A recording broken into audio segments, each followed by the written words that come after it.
क्या आप जानते हैं कि इंडिया का चंद्रयान 3 मिशन जो चांद पर पहुंच चुका है, इससे इंडिया 231 अरब अमेरिकी डॉलर्स कमा सकता है। अगर इंडिया को चांद पर पानी मिल जाता है तो जिस तरह जमीन पर कानकुनी की जाती है और मादनियात निकाली जाती हैं, चांद पर भी कानकुनी इंडिया की तरफ से की जाएगी और मादनियात निकाले जाएंगे, जिसके बाद इंडिया अपनी कॉलोनी चांद पर बनाएगा और उसकी हुकूमत जमीन के साथ साथ चांद पर भी होगी।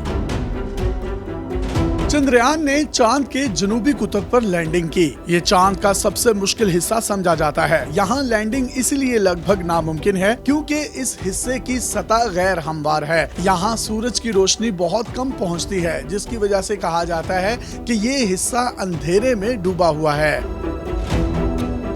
ये चांद का सबसे अहम हिस्सा है। यहीं पर पानी की मौजूदगी के असरात पाए गए थे। चंद्रयान पर मजीद बात करने से पहले सबसे पहले हम ये समझ लेते हैं कि सॉफ्ट लैंडिंग होती क्या है। चांद की तहकीक के लिए मुख्तलिफ किस्म के मिशन भेजे जाते हैं। एक तरीका ये है कि मिशन को चांद के मदार में भेजा जाए। ये मिशन मदार में चांद के गिर्द घूमते हुए मालूमात जमा करता है। चांद पर लैंडिंग दो तरीके से की जाती है। एक तो क्रैश लैंडिंग है, जिसे इम्पैक्ट मिशन कहा जाता है। जब ये क्रैश होता है तो चांद की सतह पर मौजूद मिट्टी हवा में उड़ती है। इस मिट्टी का तजिया किया जाता है, जिससे बहुत सी मालूमात हासिल की जा सकती हैं।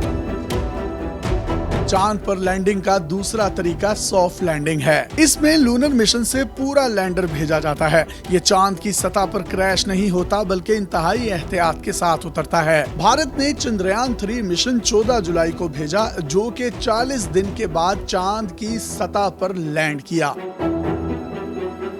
भारत ने वैसे तो 2008 में पहला चांद पर अपना मिशन चंद्रयान 1 के नाम से भेजा था। विक्रम साराभाई की क़यादत में भारत ने अपना पहला रॉकेट लॉन्च किया। इस रॉकेट के पार्ट्स इंडियन साइंसदानों ने साइकिलों और बैलगाड़ियों पर रखकर साइट पर पहुंचाए। मुख्तलिफ हिस्सों को साइट पर ले जाकर जोड़कर रॉकेट तैयार किया गया और फिर इसे लॉन्च किया गया। आज भारत ने चांद पर लैंडिंग की तो कहा जा रहा है कि भारत साइकिल के जरिए चांद तक पहुंचा है। 2019 में उसने अपना दूसरा मिशन चांद के लिए भेजा। इसे चंद्रयान 2 का नाम दिया गया। ये मिशन चांद तक तो पहुंच गया, लेकिन सॉफ्ट लैंडिंग के दौरान उसका लैंडर गिरकर तबाह हो गया। चांद की सतह से सिर्फ 2 किलोमीटर के फासले पर लैंडर का जमीन से राब्ता मुनक़ता हो गया और ये चांद की सतह पर क्रैश हो गया। भारतीय साइंसदानों ने चंद्रयान 2 में होने वाली गलतियों के डेटे का मुताला करके और इसका जायजा लेकर चंद्रयान 3 में इन गलतियों से छुटकारा पाया। चंद्रयान 3 का वजन 3900 किलोग्राम है। इसका मिशन भी वही है जो इससे पहले वाले मिशंस का था, यानी चांद की सतह पर पानी की तलाश। इस मिशन में 1500 किलो वजनी लैंडर है और इसे विक्रम का नाम दिया गया है। इसका नाम भारतीय खलाई तहकीक के इदारे इसरो के बानी विक्रम साराभाई के नाम पर रखा गया है। लैंडर ने चांद की सतह पर सॉफ्ट लैंडिंग की तो साइंसदानों ने अगला काम शुरू करने से पहले कुछ घंटों तक इंतजार किया। चंद घंटे इंतजार की वजह लैंडर की लैंडिंग थी, क्योंकि जो ही चांद की सतह पर लैंडर ने सॉफ्ट लैंडिंग की तो वहां बहुत ज्यादा मिट्टी उड़ी, जिसके बाद 6 पहियों वाली गाड़ी को लैंडर से निकाला गया। इस गाड़ी को रोवर कहा जाता है, जो कि छोटी सी एक रोबोट गाड़ी है। इसमें 5 आलात नस्ब किए गए हैं। ये चांद की सतह की खसूसियात, सतह के करीब माहौल और सतह के नीचे क्या हो रहा है इसका मुताला करने के लिए मुख्तलिफ सरगर्मियों पर अपनी तवज्जो मरकूज करेगा। इसके अलावा लैंडर भी एक ही जगह पर खड़ा होकर डेटा कलेक्ट करता रहेगा। लेकिन यहाँ ये सवाल पैदा होता है कि इस जमाशुदा डेटा को जमीन पर कैसे भेजा जाएगा। तो जनाब, यहाँ चंद्रयान 2 काम आएगा। हम समझते हैं कि ये मिशन फेल हो गया था, लेकिन ये चंद्रयान 3 के लिए डेटा डिलीवरी का काम करेगा।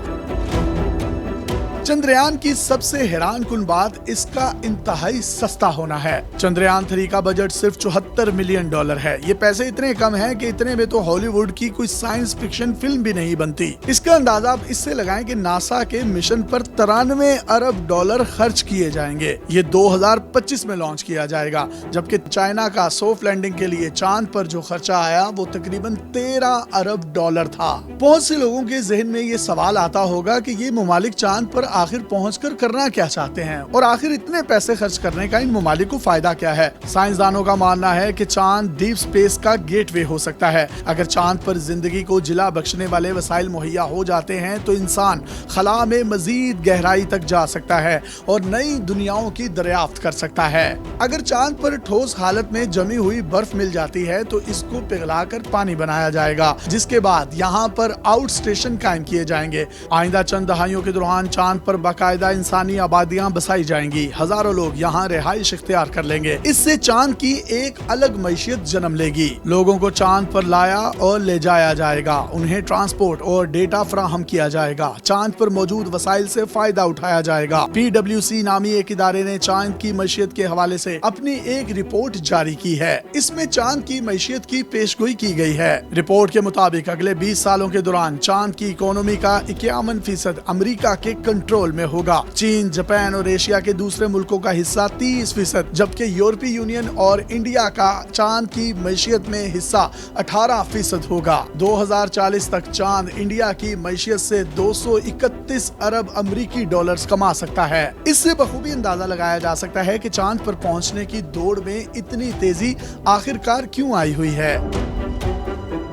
भारत हमारे साथ आजाद हुआ था, लेकिन आज हम कहां हैं और वो चांद पर पहुंच गया। पाकिस्तान में भी एक खलाई तहकीक का इदारा मौजूद है जिसका नाम स्पार्को है। ये भारतीय खलाई इदारे इसरो से 8 साल बड़ा है। स्पार्को की बुनियाद 1961 में रखी गई थी, जबकि इसरो ने 1969 में काम शुरू किया था। आखिर क्या वजह है कि स्पार्को वो काम नहीं कर पाया जो इसरो ने कर दिखाया। ये सिर्फ हमारी हुकूमत और साइंसदानों पर ही नहीं बल्कि पूरी कौम के इज्तिमाई शऊर पर भी एक बहुत बड़ा सवालिया निशान है। अपने मेजबान यासिर शामी को पाकिस्तान के सबसे बड़े digital media network daily Pakistan से इजाजत दीजिए और देखते रहिए डेली पाकिस्तान। अल्लाह हाफिज।